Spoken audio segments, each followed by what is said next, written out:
নবী ইব্রাহিম খলিলুল্লাহ আলাইহিস সালাম চূড়ান্ত পর্যায়ের আল্লাহর মহব্বত করেছিলেন।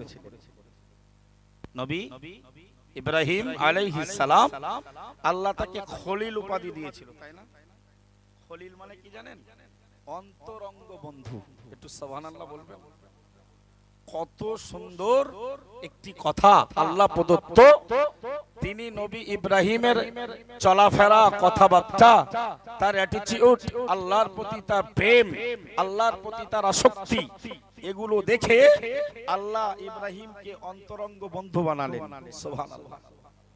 ফেরেশতারা বলল, দেখো মাইকে না কথা বলে শব্দ আওয়াজ হচ্ছে, একটু বেস দাও, ডিলে দাও, সুন্দর একটু মিষ্টি আওয়াজ করো, হয়ে যাবে তোমার কাছে সব আছে।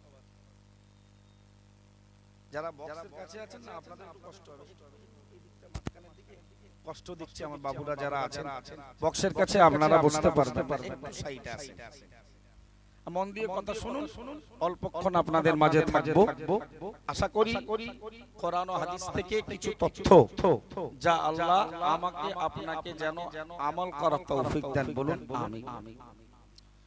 নবী ইব্রাহিমকে আল্লাহ যখন খলিল বলে উপাধি দিলেন, ফেরেশতারা কমেন্ট করলেন, ফেরেশতারা বললেন যে আল্লাহ সে এমন কি আমল করে, এমন কি কাজ করে যার বিনিময়ে আপনি তাকে খলিল বলে ডাকলেন। আল্লাহ বললেন, ফেরেশতা আমি তো তোমাদের যা বলবো তোমরা মেনে নিতে বাধ্য। তোমাদের ভেতরে একজন তৈরি হও, আমি তাকে মানবের রূপ দেব, আকার দেব, আর সে গিয়ে একটুখানি আমার ইব্রাহিমকে পরীক্ষা করে আসুক, আমার প্রতি তার কি প্রেম ভালোবাসা। একটু জোরে বলা যাবে না? আল্লাহ পাকের নবী সাইয়্যিদুনা ইব্রাহিম খলিলুল্লাহ আলাইহিস সালাম তিনি ছাগল চরানো, রাখালের দায়িত্ব তিনি পালন করতেন। হে বান্দা মনে রাখো, সাইয়্যিদুনা ইব্রাহিম খলিলুল্লাহ আলাইহিস সালাম ছাগলের পাল, ছাগলের দল নিয়ে রাখালগিরির দায়িত্ব পালন করার জন্য ফাঁকা ময়দানে বার হয়ে পড়লেন। না না না না না, সাইয়্যিদুনা ইব্রাহিম খলিলুল্লাহ আলাইহিস সালাম ছাগল চরানোর, রাখালের দায়িত্ব পালন করছে, আর আল্লাহর একজন ফেরেশতা মানবের রূপ নিয়ে তার কাছে পরীক্ষক সেজে আসলেন। একটু জোরে বলুন সুবহানাল্লাহ।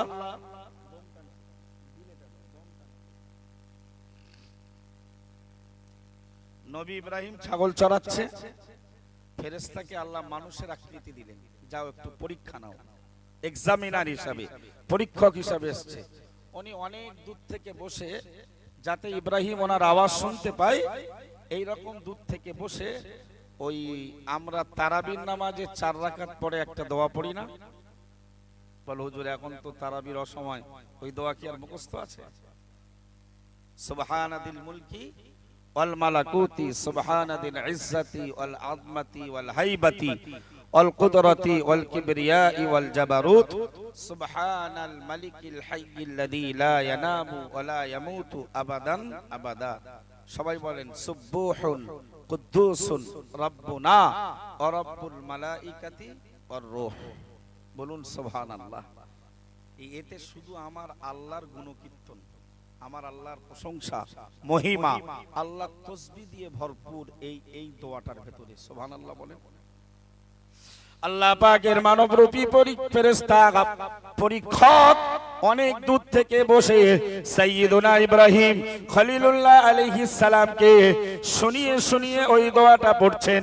সুবহানাদিল মুলকি ওয়াল মালাকুতি, এই দোয়াটা তিনি পাঠ করতে লাগলেন। আল্লাহর নবী ইব্রাহিম খলিলুল্লাহ আলাইহিস সালাম আল্লাহর প্রশংসামূলক বাক্যগুলো যখন তিনি শুনতে পেলেন, না না না না, তার অন্তরে আল্লাহর মায়া, মহব্বত, ভালোবাসাটা অনেক গুণে বেড়ে গেল। জোরে বলুন। আস্তে আস্তে আরো খারাপ পর্যায়ে যাচ্ছে, কথা বলা খুব কঠিন হচ্ছে। মাইক ঠিক না হলে না ভাই আমাদের খুব কষ্ট হয়। এটা তো কথা, জবান, আল্লাহর শুকর, আল্লাহ বলাই তাই আমরা বলতে পারি আলহামদুলিল্লাহ। বলেন। গতকালকেও 2 জায়গায় কথা বলেছি, আজকেও এখান থেকে পাকাপোল যাব। তো দমটা যদি এখানেই শেষ হয়, গলাটা শেষ হয়, তাদের কি শোনাবো? একটুখানি ঠিক করেন ভাই, সব আপনার কাছে আছে, দিলে বাড়ান, বেশ বাড়ান, সব কিছু ওকে করেন। নবী ইব্রাহিম, নবী ইব্রাহিম আলাইহিস সালাম যখন আল্লাহর প্রশংসামূলক গাথা বাক্যগুলো শুনলেন, ওনার ভেতরে আল্লাহর প্রেম বাড়তেই লাগলো। সুবহানাল্লাহ বলে উনি দৌড়ে দৌড়ে দৌড়ে দৌড়ে ওই আল্লাহর মানবরূপী ফেরেশতার কাছে দৌড়ে আসলেন যে তার কাছ থেকে আবার ওই কালিমাগুলো শুনবেন। কিন্তু ইব্রাহিম নবী দৌড়ে দৌড়ে আস্তে আস্তে অলরেডি তার ওই বাক্য পড়া শেষ হয়ে গেছে। সাইয়্যিদুনা ইব্রাহিম খলিলুল্লাহ আলাইহিস সালাম আল্লাহর ওই মানবরূপী ফেরেশতাকে তিনি চিনতে পারলেন না। তিনি ভাই বলে সম্বোধন করে বললেন, ভাই আপনি যে বাক্যগুলো এক্ষুনি শোনাচ্ছিলেন, আর একবার তুমি ওই বাক্যগুলো পাঠ করো। আমি নবী ইব্রাহিম আলাইহিস সালাম আমার মনে আমার অন্তরে অনেক ভালো লাগছিল, আমার কাছে শুনতে ওই বাক্যগুলো খুব ভালো লাগছিল। আর একটাবার কি ভাই ওই বাক্যগুলো আমাকে শুনিয়ে দেবে? ওই মানবরূপী পরীক্ষক ফেরেশতা বলো, এ ইব্রাহিম নবী আলাইহিস সালাম, ওই বাক্যগুলো শুনতে হলে বিনিময়ে তো আমাকে কিছু দিতে হবে, আমাকে কিছু দিতে হবে। তো উনি বললেন, দেখো আমার কাছে তো এই ছাগল ছাড়া কিছুই নেই, তো তুমি যদি আর একবার শোনাও, আমি আমার ছাগলের দল থেকে অর্ধেক ছাগল তোমাকে দিয়ে দেব। এই যে সম্পদ ব্যয় করছে কিসের জন্য? মহব্বতে ইলাহি, হুব্বে ইলাহি। জোরে বলুন। জীবনের প্রত্যেকটা সময় অর্থ ব্যয় হবে, তো বলে ব্যয় হবে শুধুমাত্র কার জন্য? আল্লাহর সন্তুষ্টির জন্য। জোরে বলা যায় না? হযরত নবী ইব্রাহিম খলিলুল্লাহ আলাইহিস সালাম মানবরূপী ফেরেশতাকে তিনি বললেন, ভাই আর একবার যদি আল্লাহর প্রশংসামূলক ওই কালিমা বাক্যগুলো শুনিয়ে দাও, বিনিময়ে আমি আপনাকে আমার অর্ধেক ছাগলের মালিক আপনাকে বানিয়ে দেব। ওই আল্লাহর মানবরূপী পরীক্ষক ফেরেশতা আর একবার তিনি শুনিয়ে দিলেন। না না না না, ইব্রাহিম নবী আলাইহিস সালাম যত আল্লাহর প্রশংসার কথা শোনে, আল্লাহর নবী ইব্রাহিমের মহব্বত তত বেড়ে যায়। এটা তো স্বাভাবিক। প্রেমিকের কাছে প্রেমিকার কথা বললে ভালো লাগে না খারাপ লাগে? ভাই নবী ইব্রাহিম, এইদিকে কারা কথা বলছে? একজন উঠে কথা বারণ করেন না। বাড়ি আছে না? বাড়ি? হ্যাঁ ঠিক আছে, বাড়িতে তো কথা বলতেই হবে। তুমি বেশ দাও না, আরো বেশ দাও না।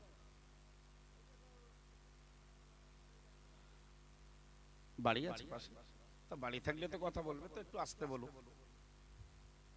মন দিয়ে শুনুন। ইব্রাহিম নবী প্রেমের একেবারে সাগরে হাবুডুবু খাচ্ছে যে আল্লাহ, আল্লাহর যত কথা শুনছে তার আরো ভালো লাগছে। জোরে বলুন। নবী ইব্রাহিম বললেন, ভাই আর একবার শোনাবে? আর একবার শোনাবে?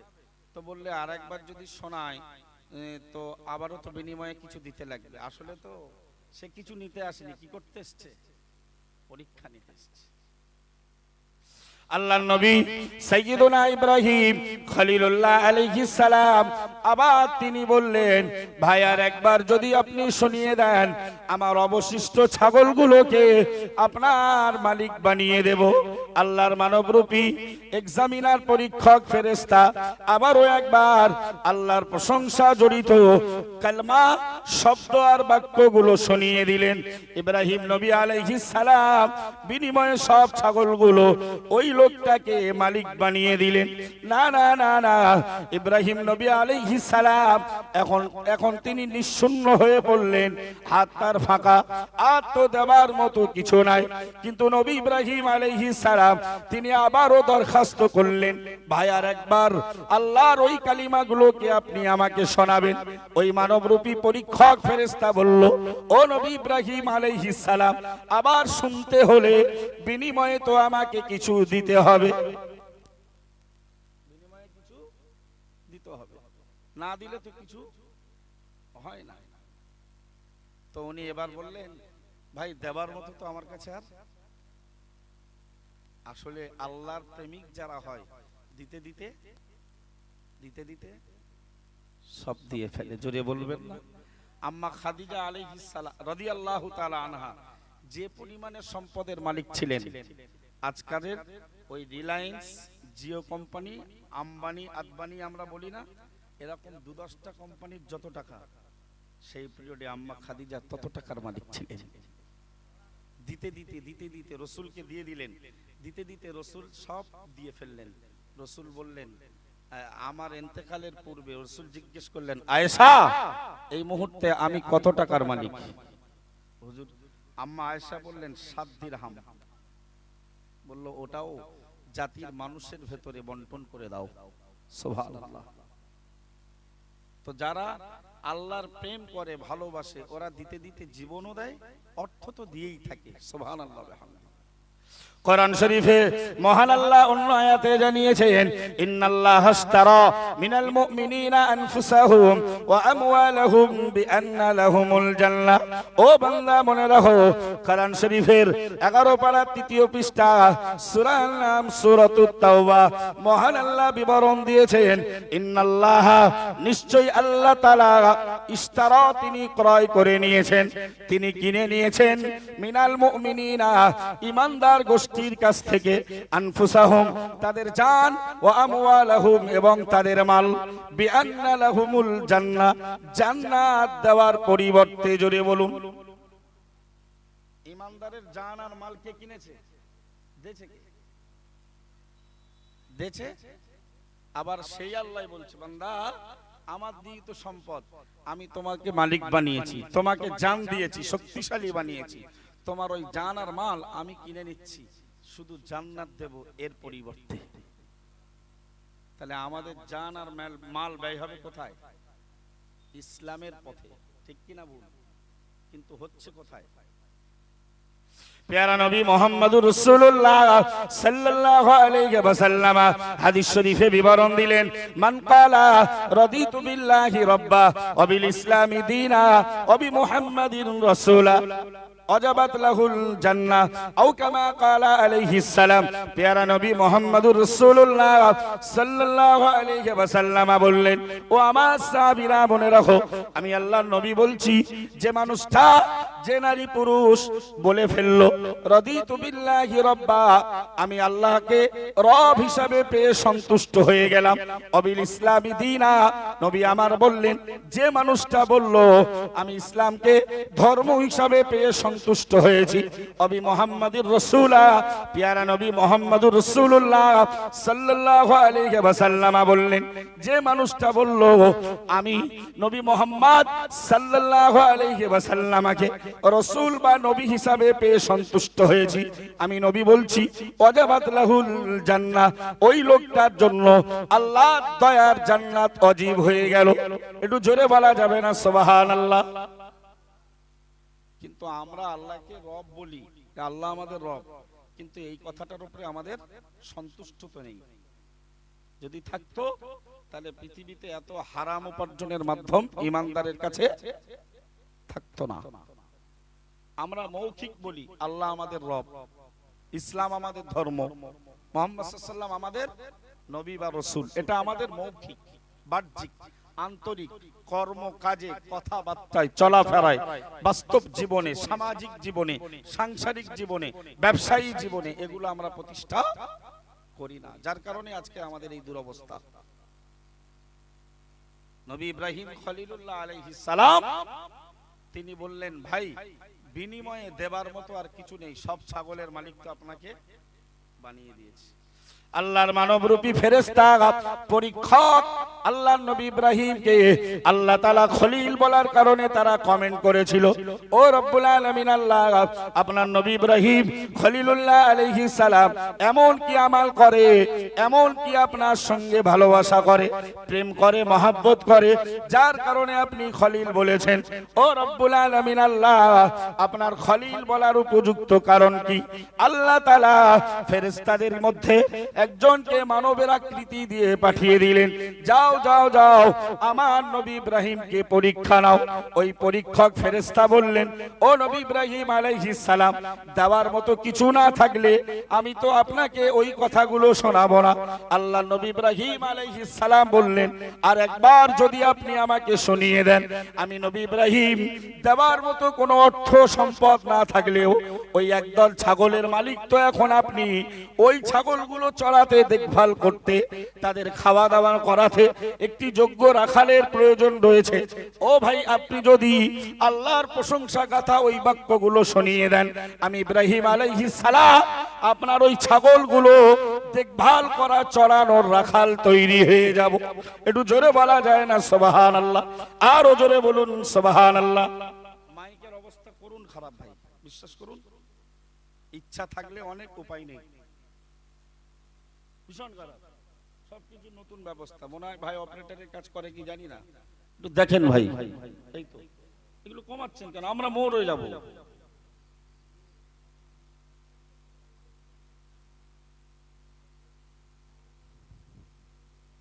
মোটেই আওয়াজ ভালো হয় না, এরকম থাক। আর একটু কমান।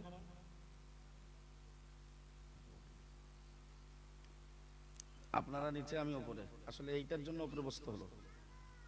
ভাইরাও এসছে, ওরা আমাদের ইসলামের প্রচার দেয়, আল্লাহ ওদের এর মাধ্যমে রাত জাগে, ওরা আমাদের থেকে বেশি।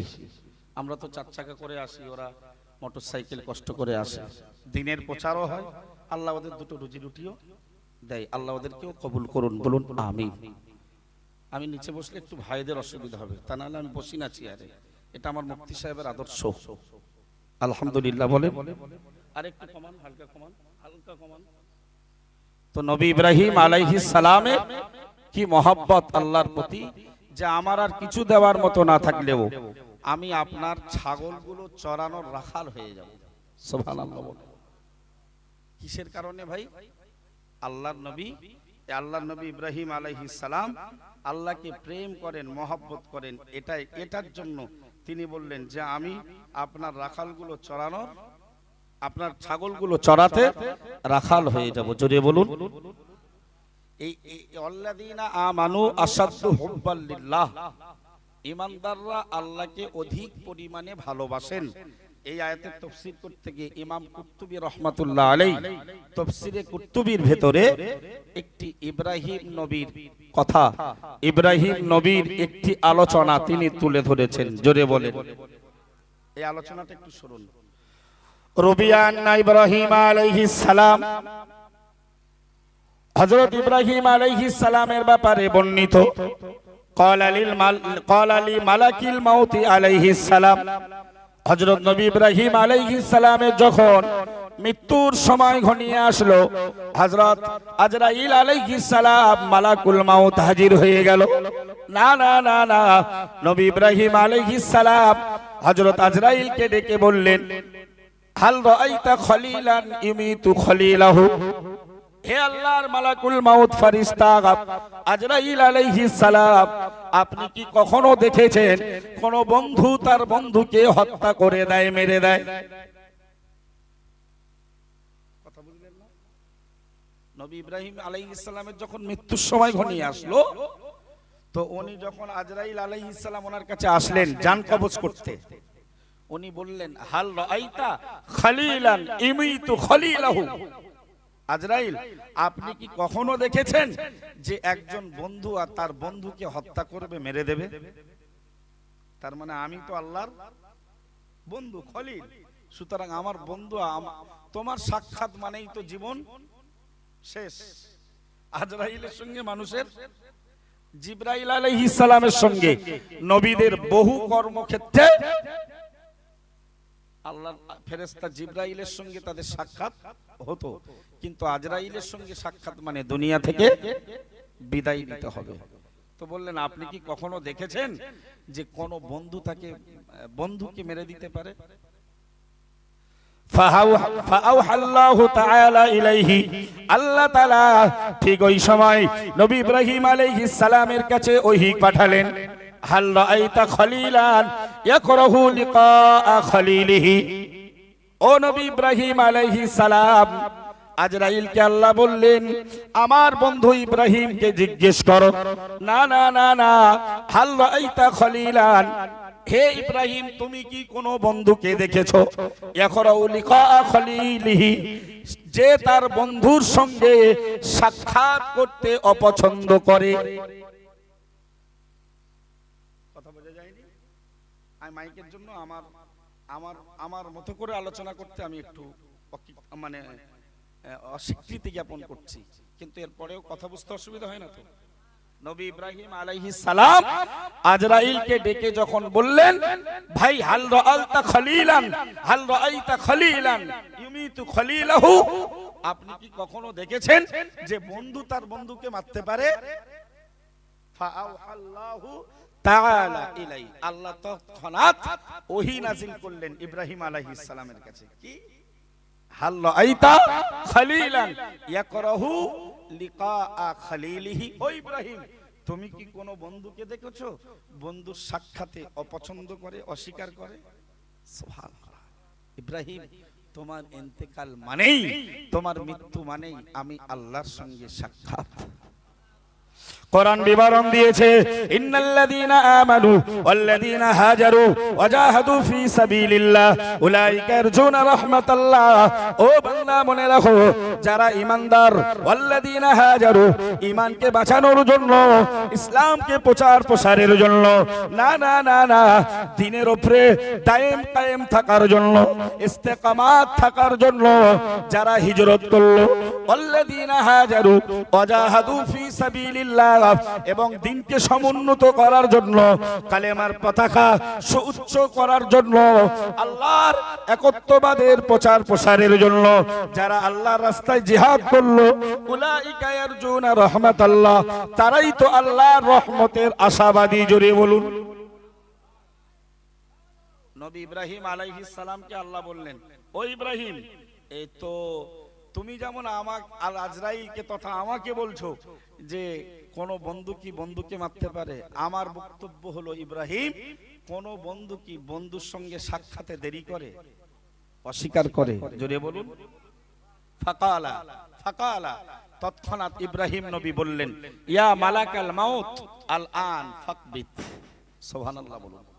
ইব্রাহিম নবী আলাইহিস সালামের কাছে আমার আল্লাহ যখন ওহী নাযিল করে দিল, ও নবী ইব্রাহিম আলাইহিস সালাম, হাল রাআইতা খলিলান ইয়াকরাহু লিকা খলিলিহি, না না না না তুমি কি কোন বন্ধুকে দেখেছো বন্ধুর সঙ্গে সাক্ষাতে দেরি করে, বন্ধুর সঙ্গে সাক্ষাৎ করতে অস্বীকার করে, অপছন্দ করে? আল্লাহ নবী ইব্রাহিম আলাইহিস সালাম এই ওহী, এই নির্দেশ পাওয়ার সাথে সাথে এক মুহূর্ত দেরি না করে বললেন, ইয়া মালাকাল মাউতি আল আনা ফাকবিত, হে মালাকুল মাউত আজরাইল আলাইহিস সালাম, এই মুহূর্তেই এক্ষুনি তুমি আমার জান কবজ করে নাও। মহব্বত যদি আল্লাহর সঙ্গে থাকে, ঈমানদার মৃত্যুর ভয়ও, হ্যাঁ ঈমানদার যারা ঈমানের উপরে দৃঢ় থাকবে, আল্লাহর প্রতি স্থির থাকবে, ইসলামের প্রতি যারা অবিচল থাকবে, আল্লাহ বলেছে তাদের মৃত্যুর সময় আসবে একদল ফেরেশতা, তাতানাজ্জালু আলাইহিমুল মালাইকা, আল্লাহর একটা ফেরেশতা বাহিনী মৃত্যুর সময় আল্লাহ ওয়ালা, আল্লাহর প্রেমিকদের কাছে হাজির হবেন। জোরে বলেন। কোরআন বিবরণ দিয়েছে, ওই ফেরেশতাগুলো এসে বলবেন আল্লাহর প্রেমিক প্রেমিকাকে, আল্লাহ তাখাফু, তোমরা ভীতস্ত হইও না, মৃত্যুকে তোমরা ভয় পেও না, কবরের ব্যাপারে তোমরা ভীতস্ত হইও না, জাহান্নামের ব্যাপারে তোমরা কোনো চিন্তা করো না, ওয়ালা তাহজানু, জান্নাত হারিয়ে যাবার ব্যাপারে, জান্নাত তোমাদের থেকে ছিনিয়ে নেবার ব্যাপারে তোমরা চিন্তিত হইও না।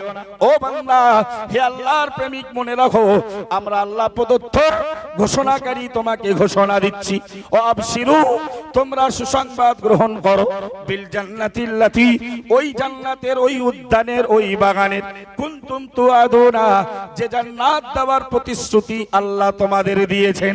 একটু জোরে বলা যায় না সুবহানাল্লাহ? আরো জোরে বলুন না সুবহানাল্লাহ। নারে তাকবীর। আল্লাহর প্রেম করলে লাভ না ক্ষতি?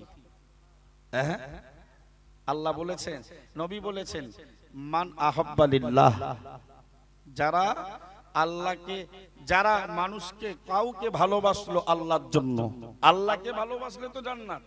আবার নবী বললেন কেউ কাউকে ভালোবাসলো কার জন্য? আল্লাহর জন্য। ও আবগাদা লিল্লাহ, কেউ কারোর প্রতি অসন্তুষ্ট হলো, রাগান্বিত হলো, কার জন্য? আল্লাহর জন্য।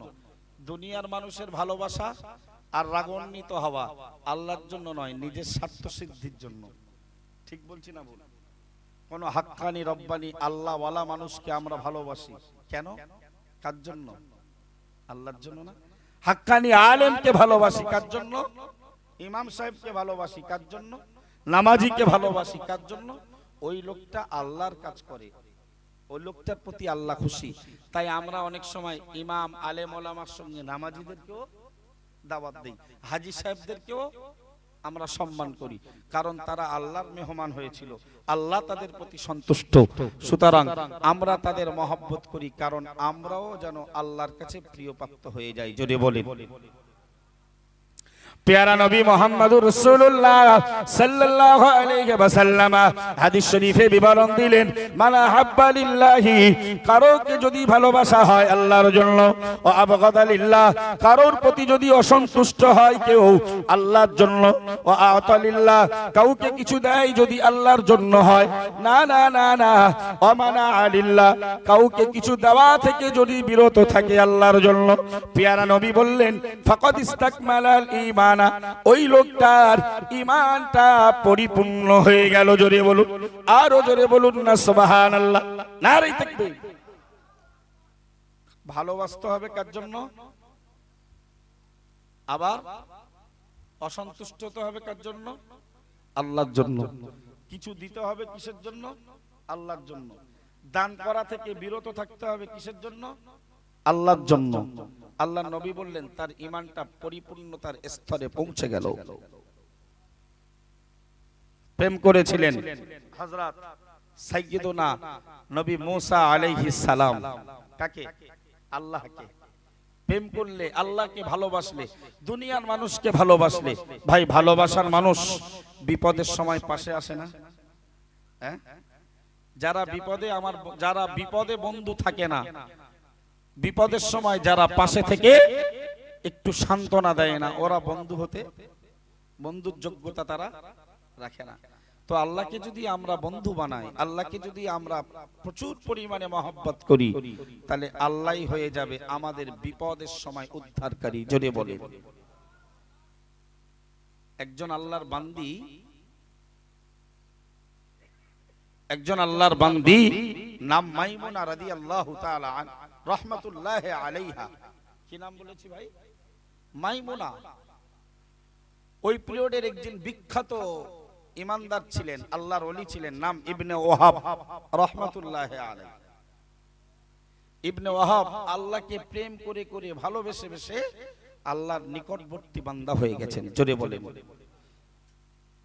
ইবনে ওয়াহাব বললেন আল্লাহকে ডেকে বললেন, আল্লাহ আমি আমার ওনাকে আল্লাহ জান্নাতে সুসংবাদ দিলেন। সুবহানাল্লাহ বলেন।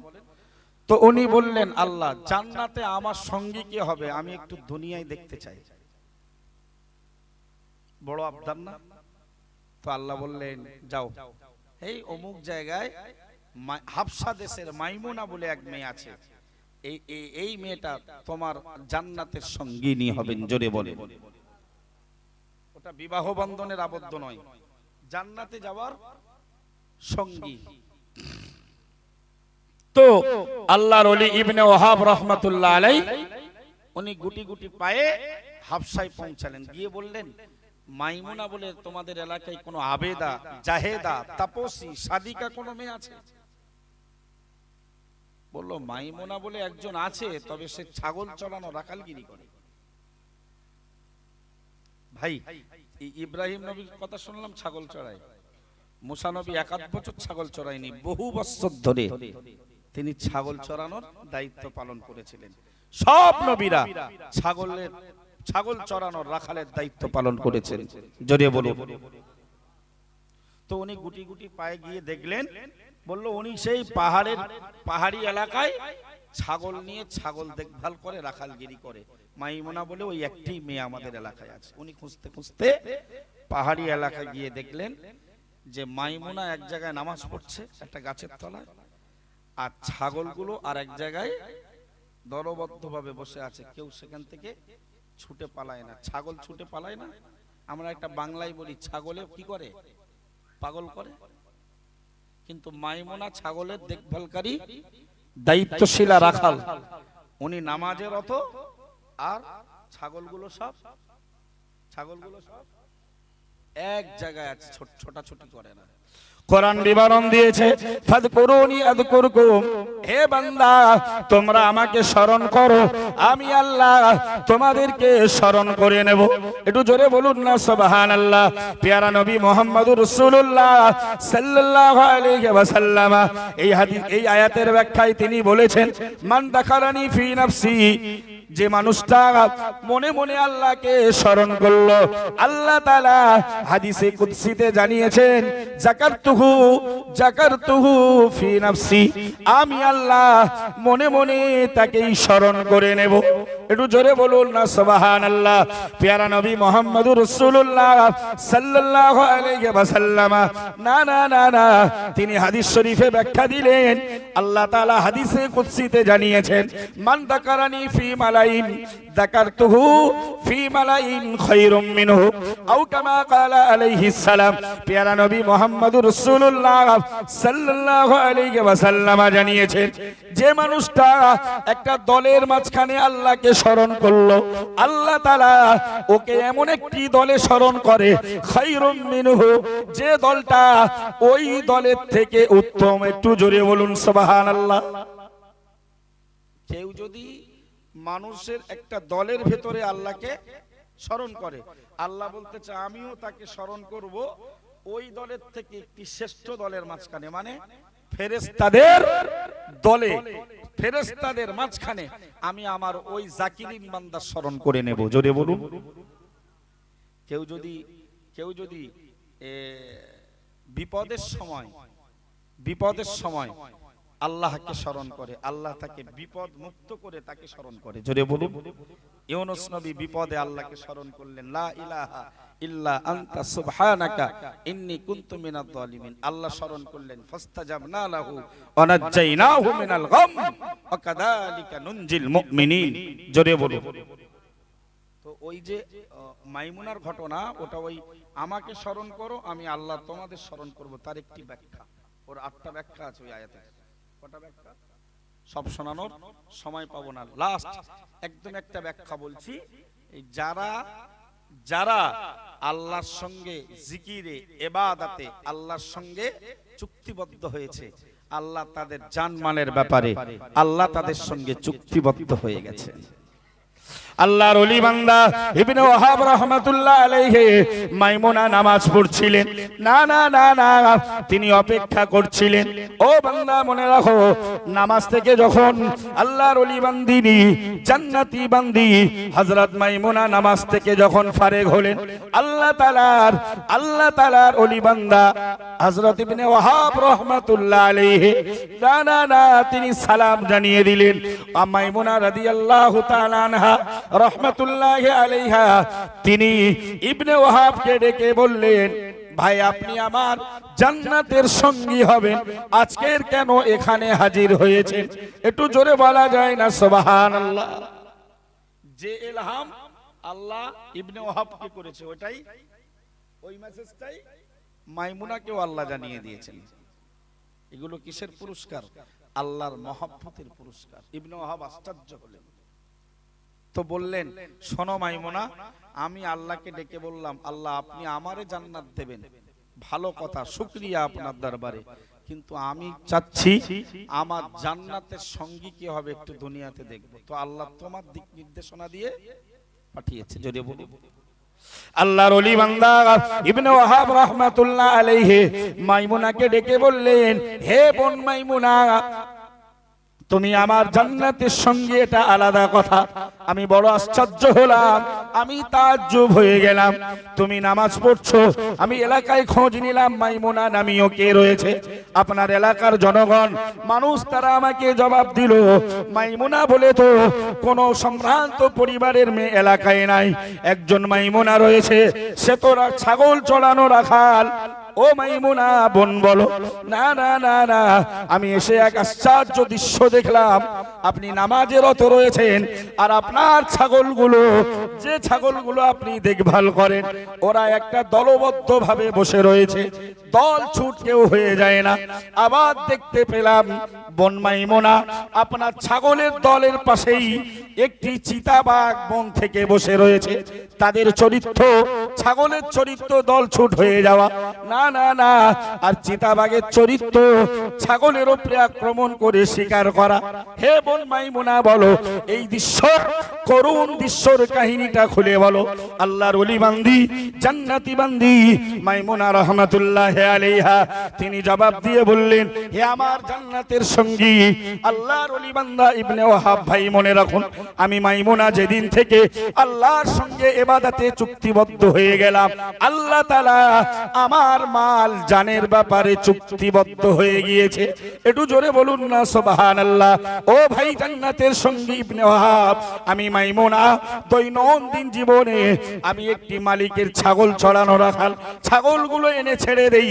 জঙ্গল থেকে নির্ধারিত সময় একটি চিতাবাঘ আসে, সে খাবার জন্য আসে না, শিকার করার জন্য আসে না, সে এসে আমার ছাগলগুলোকে গাট করে, দেখভাল করে।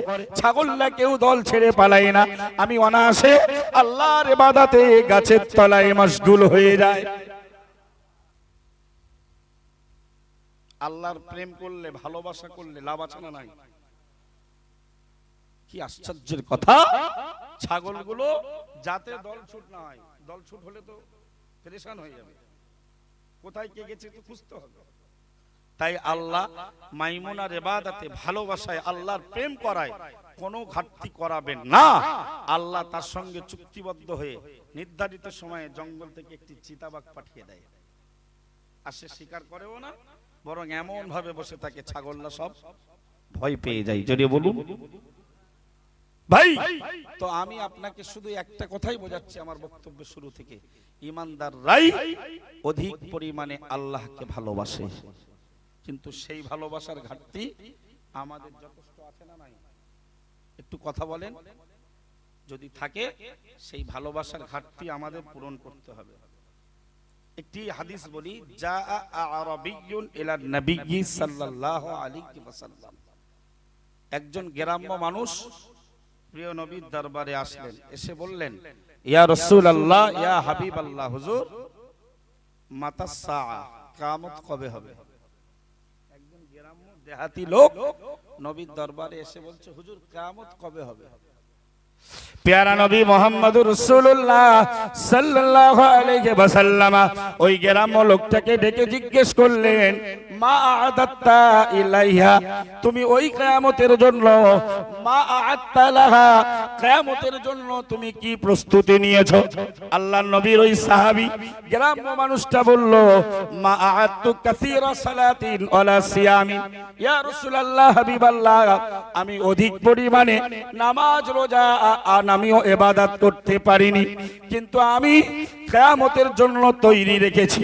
ইন্নী উহিব্বুল্লাহ ওয়া রাসূলাহু, আমি আল্লাহ আর তার রাসূলের ভালোবাসা, আমি তার আল্লাহ এবং তার রাসূলকে ভালোবাসি, এই ভালোবাসাটা আমার কিয়ামতের জন্য প্রস্তুতি। জোরে বলুন, আরো জোরে বলুন না সুবহানাল্লাহ।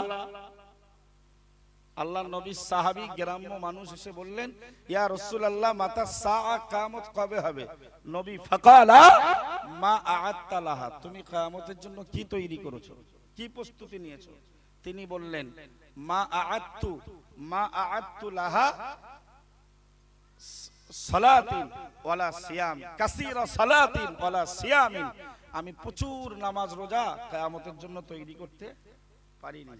তবে মনে রাখুন, ইল্লা ইন্নী উহিব্বুল্লাহ ওয়া রাসূলাহু, আমি আল্লাহ আর তার রাসূলকে মহব্বত করি। জোরে বলুন, প্যারা নবী মুহাম্মদুর রাসূলুল্লাহ সাল্লাল্লাহু আলাইহি ওয়াসাল্লাম এবার ওই সাহাবীকে, ওই গ্রাম্য সাহাবীকে তিনি ডেকে বললেন, আল মারউ মা মান আহাব্বা, আও কামা ক্বালা আলাইহিস সালাম, ও সাহাবী মনে রাখো, প্রত্যেকটা মানুষ কিয়ামতের দিন তার সঙ্গী হবে যে যাকে ভালোবাসে। জোরে বলুন, সুন্দর কথা। তিনি বললেন কবে কিয়ামত হবে? হুজুর বললেন কিয়ামতের জন্য কি প্রস্তুতি নিয়েছো? তিনি বললেন আল্লাহ আর তার রাসূলের ভালোবাসার প্রস্তুতি নিয়েছি, এটাই আমার কিয়ামতের দিনে বড় হাতিয়ার, বড়ই সম্বল। নবী বললেন বাহ, আল মারউ মা মান আহাব্বা। সাহাবী মনে রাখো, যে যাকে ভালোবাসবে কিয়ামতে সে তার সঙ্গী হবে। সুতরাং তুমি যখন আল্লাহ রাসূলের ভালোবাসাকে কিয়ামতের জন্য প্রস্তুত করেছো, সুতরাং তাদের সঙ্গেই তোমার মোলাকাত, সাক্ষাৎ হয়ে যাবে। তাহলে আর কোনো চিন্তা থাকবে? ভাই, আমি ওই কথাটাই বোঝাতে চাচ্ছি, আমরা দুনিয়া থেকে আল্লাহ আর তার রাসূলের প্রেমে আমরা পাগল হয়ে যাই। আমাদের কথাবার্তা, চলাফেরা সবকিছু দুনিয়াদারির ভেতর থেকেই আমরা আল্লাহ প্রেমের সাগরে যেন ডুব দিতে পারি। ইবাদত করে ভাবলে হবে না যে আমি নির্ভয়, আমার জীবনে আর ভয় নেই, আমি জান্নাতে চলে যাব। ইবাদত দিয়ে জান্নাত কেনা যাবে? হ্যাঁ, বনি ইসরাইলের একজন আবেদ 500 বছর ইবাদত করেছে। কত বছর? 500 বছর। আমরা তো 500 বছরের 500টাকে যদি 10 দিয়ে ভাগ করি, 500টাকে যদি দ্বিগুণ করি তাহলে 10 ভাগ হবে, 50 ভাগ, 50 বছর করে হবে, তাই না? আমরা তো ওই এক ভাগ, 500 বছরের এক ভাগ, তাতে আবার 30 বছর, 35 বছর মাইনাস। মানে আমাদের তো ধারণা চুল না পাকলে, একটু বুড়ো না হলে নামাজ পড়া যাবে না। আচ্ছা, তখন কি আর মানুষ নামাজ পড়তে পারে? কেউ চেয়ার খুঁজতেছে, ঠিক বলতেছ না বল? মসজিদে মসজিদে চেয়ারের ব্যবস্থা। নবীর পিরিয়ডে নবীও অসুস্থ হয়েছিলেন, সাহাবীরাও অসুস্থ হয়েছিলেন, কিন্তু কেউ কোনোদিন চেয়ারে নামাজ পড়েনি। চেয়ার তো ছিলই না, আর থাকলেও তারা কোনোদিন চেয়ারে বসে নামাজ পড়েনি। দাঁড়িয়ে নামাজ পড়তে যদি অক্ষম হয় তাহলে কি করবে? বসে পড়বে। বসে যদি অক্ষম হয় তাহলে শুয়ে পড়ার অধিকার আল্লাহ দিয়েছে, তো চেয়ার কেন নেবেন? দরকার নেই আপনার জামাতে নামাজ পড়া, মসজিদে যেতে পারছেন না, অনেককে বলি পাটা ছড়িয়ে দিয়ে বসো, কাবার দিকে পা করবে না। কাবার দিকে পা করা আদবের খেলাফ, কিন্তু আমার প্রয়োজনের কারণে এই পাটা রাখতে পারছি না, নামাজ পড়বো কাবার দিকে দিয়ে, অসুবিধা আছে কিছু? সে কাবার সম্মান দেখাবে, কিন্তু রাসূলের সুন্নাতটাকে মানবে না। চেয়ারে বসে, আসলে চেয়ারে বসলে চাচার আরাম হয় তাই বসে, সাইকেল চালায়, হেঁটে মসজিদে আসে, সব করে, শুধু এখানে এসে চেয়ার লাগে। এই আরামের নামাজ আল্লাহর কাছে কবুল হবে না। ভাই, ইবাদত দিয়ে আমরা আল্লাহর জান্নাতে যেতে পারবো না। একজন বনি ইসরাইলের 500 বছরের আবেদ, কিয়ামতের দিনে হাদিসে এসেছে, কিয়ামতের দিনে লোকটাকে বলা হবে, যা বান্দা, তুই আল্লাহর রহমতের দয়ার জান্নাতে প্রবেশ করে যা। সুবহানাল্লাহ বলে। 500 বছরের ওই আবেদকে ডেকে বলা হবে কিয়ামতের দিন, হে বান্দা, উদখুলিল জান্নাতা বিরহমাতিল্লাহি তাআলা, তুমি আল্লাহর দয়ায়, আল্লাহর অনুগ্রহে, আল্লাহর দয়ার জান্নাতে প্রবেশ করো। ওই লোকটা বলবে, বাল বাল, লা লা লা, আমি আজকের আল্লাহর দয়ায় জান্নাতে যাব না, বাল বিআমালি, আমি আমার আমলের বিনিময়ে জান্নাতে যাব। একটু জোরে বলা যাবে না নাউজুবিল্লাহ? ওরে আল্লাহ বলবে তুই রহমতে যা জান্নাতে, ও বলবে না আমি 500 বছর ধরে ইবাদত করেছি, ছেলে খেলা? হাজী সাহেব, হুজুর সাহেব, পীর সাহেব, মুফতি সাহেব, নামাজি সাহেব যদি ইবাদতের অহংকার তাকাব্বুর করেছে, শেষ। ঠিক না বল? আপনি নামাজ পড়েন বলে আর এক বেনামাজিকে ঘৃণা করতে পারবেন না, বরং তাকে বারবার আপনাকে ঈমানের দাওয়াত দিতে হবে। ঠিক বলছি না বল? তবে যারা পড়েন না তারা অনেক ক্ষতির কাজ করছেন। ওই লোকটা বলবে আজকে জান্নাতে যাব বিআমালি, আমার আমলের পরিবর্তে। নাউজুবিল্লাহ বলে। আমার আল্লাহ পাক কিয়ামতের ঝংকার, কিয়ামতের আযাব আল্লাহ তার উপরে চাপিয়ে দেবে। না না না, ও বান্দা, কিয়ামতের দিনটা কত ভয়ঙ্কর। মহান আল্লাহ কোরআন শরীফের 17 পারার 10 পৃষ্ঠাতে একটি সূরা নাযিল করলো। ওই সূরাটির নাম সূরাতুল হজ। হজ মানে হজের বিধান ওই সূরায় আল্লাহ বিস্তার বর্ণনা করেছেন। ওই সূরার ভেতরেই মহান আল্লাহ জানিয়েছেন, ইয়া আইয়ুহান নাসু তাকু রাব্বাকুম, হে পৃথিবীর মানব জাতি, হে পৃথিবীর মানব গোষ্ঠী, আমি আল্লাহ বলছি, ইত্তাকু রাব্বাকুম, তোমরা স্বীয় পালনকর্তার ব্যাপারে ভীতস্ত হও। কেন না, ইন্না সালসালাতাস সাআতি শাইউন আযীমুন, হে বান্দা, কিয়ামতের কম্পন হবে বড়ই ভয়ঙ্কর। আব্বু কি হয়েছে শোনা, কথাটা মন দিয়ে বুঝুন। হে বান্দা, তোমরা তোমার রবকে ভয় করো। কেন? ইন্না জালজালাতাস সাআ, নিশ্চয়ই কিয়ামতের কম্পন, শাইউন আযীমুন, মহা বিপদ, এক ভয়ঙ্কর বিষয়। কেমন ভয়ঙ্কর? কোরআন শরীফে পরের আয়াতেই মহান আল্লাহ জানালেন, ইয়াওমা তারাউনাহা তাযহালু কুল্লু মুরদিয়াতিন আম্মা আরদাআত ওয়া তাদউ কুল্লু দাতি হামলিন হামলাহা। প্রিয় নবী মুহাম্মদুর রাসূলুল্লাহ সাল্লাল্লাহু আলাইহি ওয়াসাল্লামকে আমার আল্লাহ ডেকে বললেন, এ আমার হাবিব, কিয়ামতের ওই মহান কঠিন দিনে, ভয়ঙ্কর মুসিবতের দিনে, তারাউনাহা, মানব গোষ্ঠীকে আপনি দেখবেন, না না না না, তাযহালু আম্মা আরদাআত, ও নবী মুহাম্মদুর রাসূলুল্লাহ সাল্লাল্লাহু আলাইহি ওয়াসাল্লাম, স্তন পানকারিনী, স্তন দানকারিনী মা বাচ্চাকে দুধ পান করানোর কথা ভুলে যাবে। কিয়ামতের আযাব, কিয়ামতের আযাব এত কঠিন, কিয়ামতের দিনটা এত ভয়ঙ্কর হবে। অতাদাউ কুল্লু দাতি হামলিন হামলাহা, হে নবী মুহাম্মদুর রাসূলুল্লাহ সাল্লাল্লাহু আলাইহি ওয়াসাল্লাম, আপনি কিয়ামতের দিন লক্ষ্য করে দেখবেন, একদল গর্ভবতী মা অনায়াসে তারা বাচ্চা প্রসব করে ফেলবে। ভাই, গর্ভবতী মায়ের বাচ্চা প্রসব করার কষ্ট আছে না নাই? কিন্তু কিয়ামতের কম্পনটা এত ভয়ঙ্কর হবে, ওই কম্পনই মা বাচ্চা প্রসব করবে, কোনো হুস্তাল।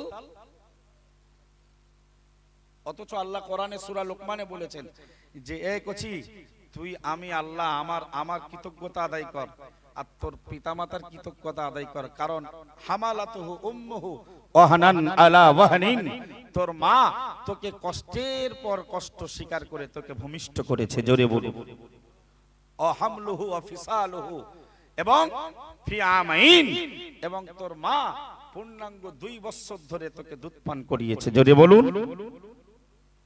সুতরাং কৃতজ্ঞতা আদায় করা আমি আল্লাহ আমার, ওয়ালি ওয়ালিদাইকা, এবং জন্মসূত্রে তোর পিতামাতার অবদানটা তোর পেছনে কম নয়। তোমার পিতামাতাকেও কৃতজ্ঞতা আদায় করো। তাহলে কষ্ট আছে না বাচ্চা প্রসব করায়? কিন্তু কিয়ামতের দিনে আল্লাহর নবীকে আল্লাহ বললেন, এত কঠিন কম্পন শুরু হবে, তারা বাচ্চা প্রসব করে ফেলবে।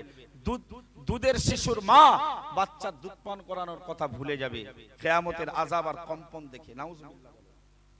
প্যারা নবী মুহাম্মদুর রাসূলুল্লাহ সাল্লাল্লাহু আলাইহি ওয়াসাল্লামকে আমার আল্লাহ ডেকে বললেন, ওয়াতারান্নাসা সুকারা, ও নবী মুহাম্মদুর রাসূলুল্লাহ সাল্লাল্লাহু আলাইহি ওয়াসাল্লাম, সাধারণ মানব জাতিকে আপনি দেখবেন, তারা যেন নেশাগ্রস্ত হয়ে পড়েছে, টলমল অবস্থায়, অবিচল অবস্থায়, চঞ্চল হয়ে পড়বে, তারা কেউ স্থির থাকতে পারবে না।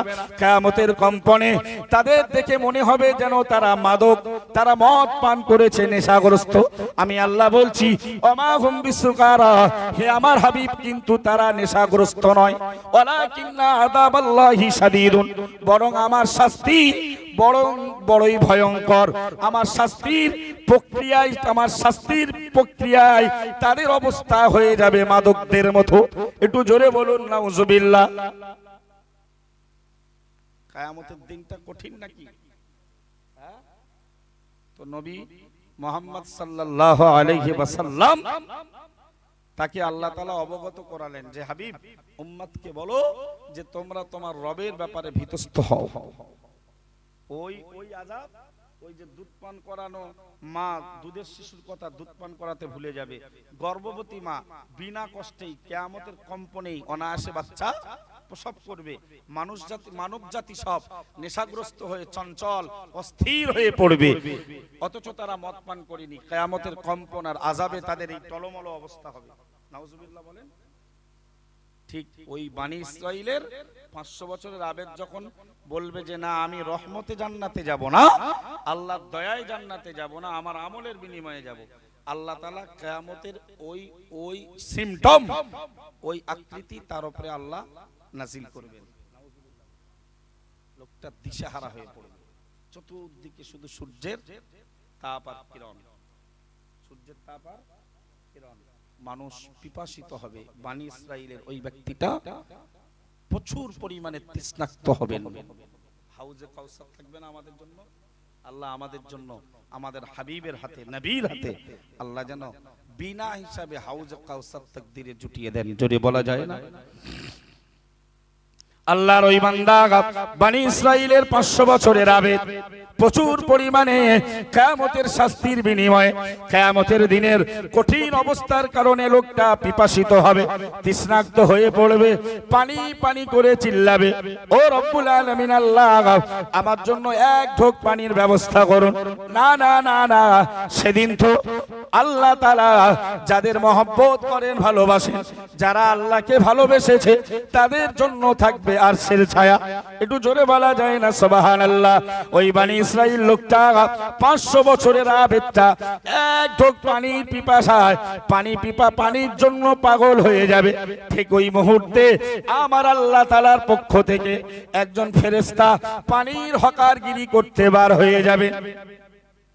আল্লাহর পক্ষ থেকে একজন ফেরেশতা পানির হকারগিরি করবেন। ট্রেনে যেমন পানি পানি করে চিল্লায় না, ঠান্ডা বিশুদ্ধ পানীয় জল 10 টাকা 20 টাকা, চলে গেলে আর পাবে না। দেখাশোনা ফ্রি অফ কস্ট, নেবেন না নেবেন ব্যক্তিগত ম্যাটার। একজন ফেরেশতা পানি পানি করে পানি বিক্রেতা সাজবেন। সুবহানাল্লাহ। আল্লাহর ওই বনি ইসরাইল সম্প্রদায়ের 500 বছরের আবেদটা না না না, পানি বিক্রেতা দেখে খুশি হয়ে যাবে। তিনি ডেকে বলবেন, ও পানি বিক্রেতা, ও ভাই পানিওয়ালা, শোনো শোনো, আমি প্রচুর পরিমাণে তৃষ্ণার্ত, আমি খুব কঠিন ভাবে পিপাসিত। না না না, আমাকে এক গ্লাস, এক বোতল পানি দেন। আল্লাহর ওই পরীক্ষক ফেরেশতা হকার ডেকে বলবে, পানি বিক্রেতা বলবে, ও 500 বছরের বনি ইসরাইল গোষ্ঠীর আবেদ, আজকের এক গ্লাস, এক বোতল পানির মূল্য 500 বছরের ইবাদত।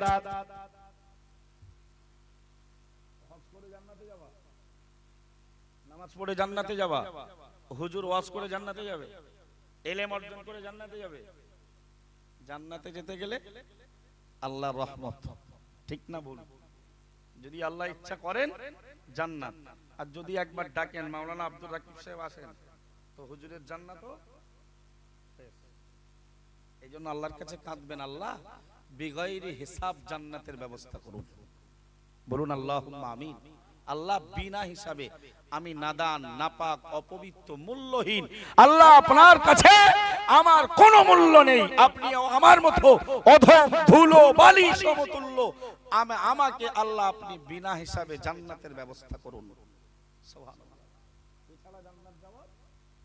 হুজুর খেজুর না, শুধু বলতেছে আমার দলে আয়, আমি তো পার করে দেব। হুজুরও বলো পার হবার কোনো জায়গা খুঁজে, কঠিন পরিস্থিতি। আল্লাহকে খুশি করুন, আল্লাহর কাছে কাঁদতে থাকুন, আল্লাহ জীবনে সব আমার অন্যায় অপরাধ ভুলে ভরা, ক্ষমা করে দেন আল্লাহ। আর ক্ষমা করে দিয়ে আপনি বিনা হিসাবে জান্নাতের টিকিট দান করেন। জোরে বলেন।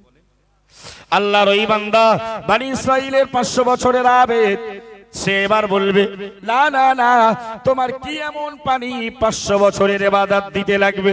এক পর্যায়ে 500 বছরের আবেদ অস্বীকার করবেন, অস্বীকৃতি জ্ঞাপন করবেন, পানি পান করবেন না, তৃষ্ণা আরো বাড়তে থাকবে। আবার পানিওয়ালা এ বগি সে বগি ঘুরে ঘুরে আবার ওই বগিতে এসে বলবে, ও পানি পানি পানি পানি পানি, কার পানির প্রয়োজন রয়েছে? দেখবেন ট্রেনের কিছু হকার রয়েছে, খেলনা যারা বিক্রি করে, লজেস বিক্রি করে, বাচ্চা যে বগিতে বেশি, ঘুরে ফিরেই ওই বগিতেই তারা হাজির হয়ে যায়।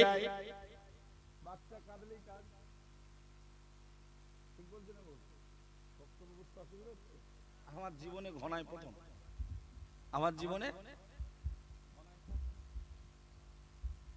কণ্ঠ ভালো না, শুধু অল ইন্ডিয়া সুন্নাত আল জামাতের প্রাণ ভরা ভালোবাসা আর আল্লাহর দয়া আল্লাহ দুটো কথা জাতির মানুষের কাছে বলার তৌফিক দান করেছেন। সবাই বলেন আলহামদুলিল্লাহ। 500 বছরের আবেদের ওই বগিতে আবার ফেরেশতা পানি বিক্রেতা হাজির হবে। ততক্ষণে তো আবেদের পানির তৃষ্ণা বেড়েছে না কমেছে? আরে পানি তো না পান করা পর্যন্ত তৃষ্ণা মিটবে না। আল্লাহর ওই পানি বিক্রেতা হকার ফেরেশতা আবার বলবে পানি চাই পানি, পানি চাই পানি, পানি কার প্রয়োজন? ওই 500 বছরের বনি ইসরাইল গোষ্ঠীর আবেদটা বলবে, ও পানি বিক্রেতা ভাই হকার শোনো, তোমার পানি আমাকে একটু পান করিয়ে দাও, আমি কঠিন পর্যায়ের তৃষ্ণার্ত পিপাসিত। আল্লাহর ফেরেশতা পানি বিক্রেতা বলবে, ও বান্দা, আজকের এই এক গ্লাস এক ঢোক পানির দাম, এক বোতল পানির দাম 500 বছরের ইবাদত। আবার হতাশা হবে যে 500 বছরের ইবাদত বিক্রি করে দেবো এক গ্লাস পানির বিনিময়ে, সব তো এখন বাকি। ঠিক না ভুল? হকার যখন মাল কিনবে না, শুধু দেখতেছে, মাল কেনে না, ফের 2-4টে বগি টগি ঘুরে পানি বিক্রিতে ফের 13 বগি 14 বগি 12 বগি 9 বগি তো 10 ঘুরে আবার ওই বগি। ওই এবার ভাবতেছে মাল যদি একবার নেমেই যায়, হ্যাঁ, যদি ঘোড়ারাস স্টেশনে নেমেই যায়, আর পানি, আর ততক্ষণে পানির তৃষ্ণা বেড়েছে না কমেছে? আল্লাহর ফেরেশতা পানি বিক্রেতা হকার আবার ওই 500 বছরের আবেদের সামনে ঘরে আর সুস্বাদু মিষ্টিও পানি নিয়ে পানির পাত্র দেখিয়ে বলে পানি লাগবে পানি, পানি কি কারোর প্রয়োজন রয়েছে? আল্লাহর ওই 500 বছরের আবেদ আল্লাহর রহমতে দয়ায় জান্নাতে যেতে অস্বীকার করলো, বরং বলল বালবি আমালি, আর আমার আমলের কারণে 500 বছরের ইবাদতের কারণে আমি জান্নাতে যাব। আল্লাহ তাআলা এক বোতল এক গ্লাস পানির বিনিময়ে হকারের কাছে ওই 500 বছরের আবেদটা তৃষ্ণা আর ধৈর্য ধরতে পারবে না, পিপাসা আজ তিনি ধৈর্য ধরতে পারবেন না।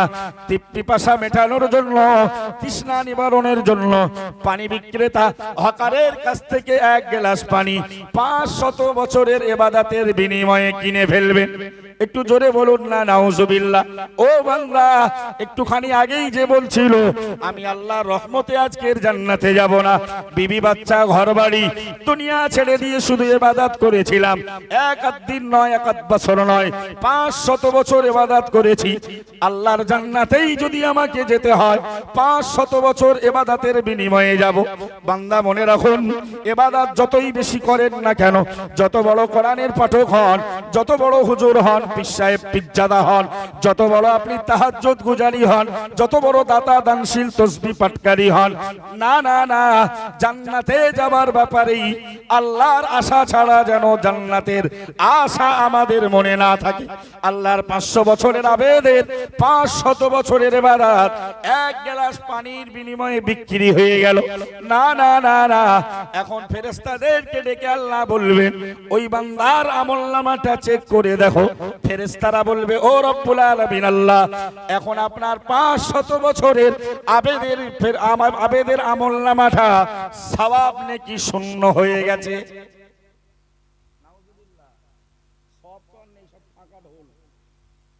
এবার আল্লাহ বলবে ওরে যে মস্তিষ্ক দিলাম ওটার ওজন করো আমলের সঙ্গে।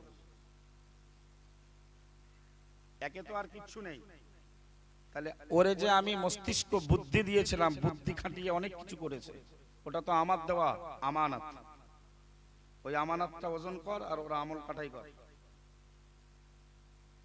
আবার আল্লাহ বলবে ওর চোখ দিয়েছিলাম, চোখ দিয়ে দেখেছে, এই নিয়ামতের ওর আমলের সঙ্গে ওজন কর, কতটা আমল মাইনাস হয় ভাই। আল্লাহ আমাদের রব, এই কথাটা আমরা বলি তো, রব মানে প্রতিপালক, রব মানে আল্লাহ। তার এই প্রতিপালকের দায়িত্ব পালন করে মায়ের গর্ভে ছিলাম, খাওয়া দিয়েছি, সুবহানাল্লাহ বলুন।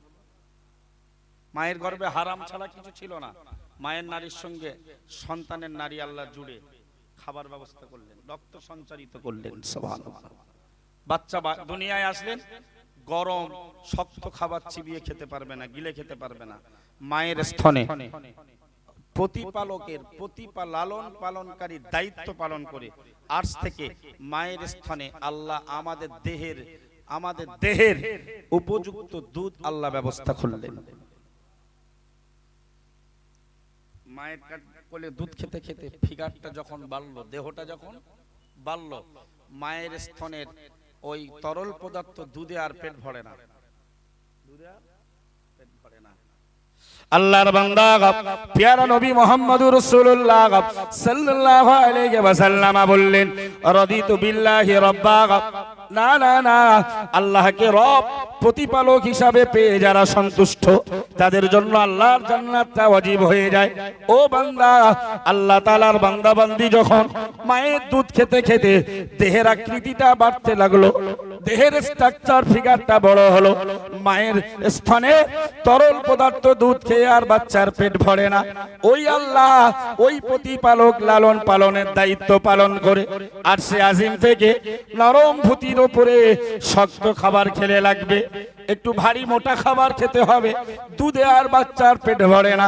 আল্লাহ তাআলা তার লালন পালনকারী দায়িত্ব পালন করে ওই ভূতিতে আল্লাহ শক্ত খাবার খাওয়ার জন্য আল্লাহ দাঁতের ব্যবস্থা করে দিয়েছেন। কোথায় ছুটছো? মায়ের দুধে আর পেট ভরবে না, শক্ত খাবার খেতে হবে। ওই আল্লাহই তো লালন পালনকারী রবের দায়িত্ব পালন করে তিনি আমাদের ভূতিতে দিলেন শক্ত খাবার চিবানোর।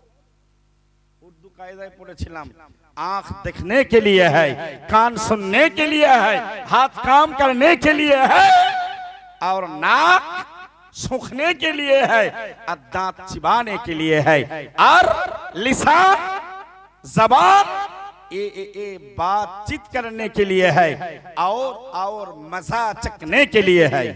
सुभान अल्लाह। আমলের সঙ্গে যদি এই মাল ওজন করা হয় আর কিছু থাকবে আমল? সেই আল্লাহর মহব্বত ভালোবাসা থেকে যারা দূরে, এরা কি খুব সফল বলে মনে হচ্ছে? মহা বিপদগ্রস্ত। ঠিক বলছি না? বলে আল্লাহর বানি ইসরাইল বান্দার সব হিসাব করে সওয়াব তো নেই, আবার মাইনাস। সব তো এক গ্লাসে বিক্রি, আবার এই নিয়ামতগুলো ওজন করে দেখা যাচ্ছে সব মাইনাস। আমার আল্লাহ হাদিস শরীফে নবী জানিয়েছেন, বনি ইসরাইল গোষ্ঠীর ওই 500 বছরের আবেদকে এবার আল্লাহর ফেরেশতারা বলবে, উদখুলিল জান্নাতা বিগদাবিল্লাহ, উদখুলিন নারা বিগদাবিল্লাহ। আল্লাহর অসন্তুষ্টির কারণে তুমি জাহান্নামায় চলে যাও। সুতরাং যারা আবেদ ভালো কাজ করতে পারেন, আল্লাহ করার তৌফিক দিয়েছেন, নির্ভয় হলে হবে না যে আমি জান্নাতি, বরং ভয় রাখতে হবে আল্লাহ। আর যারা পাপী তারা আবার যেন নিরাশ হয়ে যাবেন না, তারা আবার নিরাশ হয়ে যাবেন না। আকীদার ইমামরা বলেছে, আল ঈমানু বাইনার রাজাই ওয়াল খাউফ, আশা আর ভয়ের মাঝখানেই ঈমান সীমাবদ্ধ। যদি বলে আবেদরা ভয় করবে আল্লাহ যেন জাহান্নামায় না দেয়, আর পাপীরা আশা রাখবে আল্লাহ যেন জান্নাত থেকে আমাদের দূরে সরিয়ে না দেয়। তাহলে একে অপরের চিন্তা চেতনায় আমরা আল্লাহর সন্তুষ্টি হাসিল করে ফেলবো। জোরে বলুন ভাই। একদম শেষ কথা বলছি, 7 শ্রেণীর মানুষ নবী বলেছেন, সাবআতুই ইউদিল্লিহুমুল্লাহু তাআলা ফি দিল্লিহি, আল্লাহ তাআলা ইয়াউমাল কিয়ামা, আল্লাহ কিয়ামতের দিনে আল্লাহর আরশের ছায়ার নিচে 7 শ্রেণীর মানুষকে জায়গা দেবেন। লা দিল্লা ইল্লা দিল্লুহু, যেদিন আল্লাহর আরশের ছায়া ছাড়া আর কোনো ছায়া থাকবে না। তার ভেতরে একদল মানুষ হলো 7 শ্রেণীর ভেতরে, 7টা ব্যাখ্যা দেওয়ার সময় নেই, আর 5 মিনিট আমি থাকবো। 7 শ্রেণীর ভেতরে একটা মানুষ, একটা দল হলো রাজুলানে তাহাব্বা ফিল্লাহ, দুইজন মানুষ যারা একে অপরকে ভালোবাসে কেবল আল্লাহকে পাওয়ার জন্য। জোরে বলুন। দুনিয়ার মহব্বত ভালোবাসাও যদি কারোর সঙ্গে করতে হয়, সেটা যেন কিসের জন্য হয়? আল্লাহর জন্য হয়। ভাই হাদিসে এসেছে ইজতামা আলাই, তারা যখন একত্রিত হয় আল্লাহর জন্যই হয়। জোরে বলেন ইফতারাকা আলাই, আবার যখন তারা বিচ্ছিন্ন হয়, তারা একে অপর থেকে আলাদা হয়ে যায়, সেটাও আল্লাহর জন্যই হয়। আল্লাহ নবী বললেন ওই শ্রেণীর মানুষের জন্য আল্লাহর আরশের ছায়ার নিচে তাদেরকে স্থান দেওয়া হবে। জোরে বলেন কিয়ামতের মহাময়দানে একদল মানুষ দাঁড়িয়ে থাকবে, না না না না, আল্লাহর কাছে তাদের মান মর্যাদা সম্মান দেখে নবীরা আশ্চর্য হয়ে যাবে, শহীদরা আশ্চর্য হয়ে যাবে। মা হুম বিআম্বিয়া ওয়ালা শুহাদা, তারা নবীও নন শহীদও নয়, অথচ কিয়ামতের দিনে তাদের সম্মান ইজ্জত দেখে আল্লাহর নবী এবং শহীদানরা তারা তাদেরকে বড় গৌরবান্বিত মনে করবে।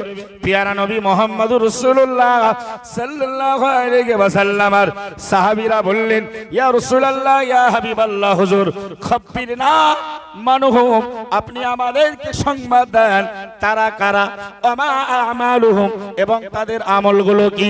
পেয়ারা নবী মুহাম্মদুর রাসূলুল্লাহ সাল্লাল্লাহু আলাইহি ওয়াসাল্লাম বললেন, হুম কওমুন তাহাব্বু ফিল্লাহি, তারা এমন একটা জাতি, তারা এমন একটা গোষ্ঠী, তারা একে অপরকে মহব্বত করে আল্লাহর জন্য। আলা গায়রি আরহামিন বাইনাহুম ওয়ালা আমওয়ালিন ইয়াতাআনাউনা বিহা আও কামা ক্বালা আলাইহিস সালাম। প্রিয় নবী মুহাম্মদুর রাসূলুল্লাহ সাল্লাল্লাহু আলাইহি ওয়াসাল্লাম বললেন, ও সাহাবীরা, তাদের পরিচয়টা শুনে নাও, তারা একে অপরকে ভালোবাসবে শুধু আল্লাহর জন্য।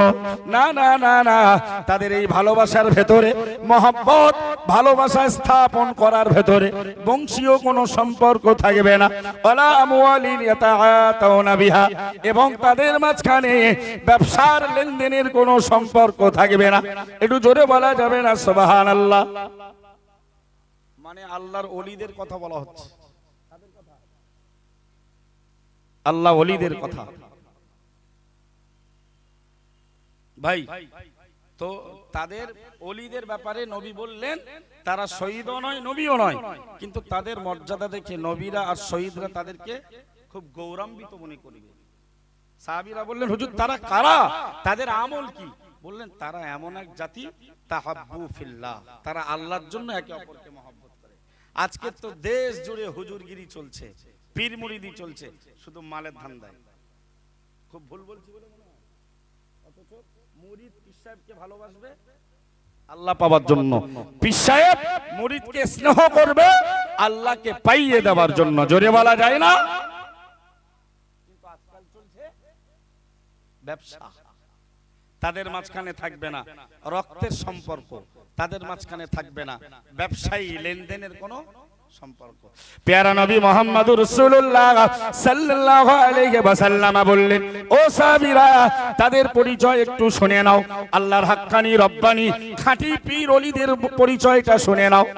ইন্না উজুহাহুম লা নূরুন, আমি রাসূলুল্লাহ বলছি ওই মানুষগুলো চেহারা কিয়ামতের মহাময়দানে নূরে আলোময় আলোকিত হয়ে যাবে। একটু জোরে বলুন না সুবহানাল্লাহ? প্যারা নবী মুহাম্মদুর রাসূলুল্লাহ সাল্লাল্লাহু আলাইহি ওয়াসাল্লাম বললেন, ওয়া ইন্নাহুম আলা মানাবিরা মিন নূরিন আও কামা ক্বালা আলাইহিস সালাম। প্যারা নবী মুহাম্মদুর রাসূলুল্লাহ সাল্লাল্লাহু আলাইহি ওয়াসাল্লাম বললেন, ও সাহাবীরা, হাক্কানি রব্বানি আল্লাহ ওয়ালাদের পরিচয় শুনে নাও। ওয়া ইন্নাহুম আলা মানাবিরা মিন নূরিন, তারা নূরের মিম্বারেই দণ্ডায়মান দাঁড়িয়ে থাকবে। পীর আর মুরিদের ভিতরে ভালোবাসা থাকবে আল্লাহ পাওয়ার জন্য। আল্লামা রুহুল আমিন রাহমাতুল্লাহি আলাইহি এবং মুজাদ্দিদুস জামান আবু বকর সিদ্দিক রাহমাতুল্লাহ আলাইহির ভিতরে ভালোবাসা ছিল কিসের জন্য? আল্লাহ পাওয়ার জন্য। ঠিক কথা না? আল্লাহ ভাষাগত ত্রুটির জন্য আপনাদের কাছে ক্ষমা চাচ্ছি। আলোচনা আল্লাহ আমাদেরকে মাথায় রেখে হুব্বুল্লাহ আর রাসূলি, আল্লাহ এবং তার রাসূলের প্রতি ভালোবাসা বান্দা বান্দিতে পরিণত হওয়ার তৌফিক দেন। বলুন আমিন।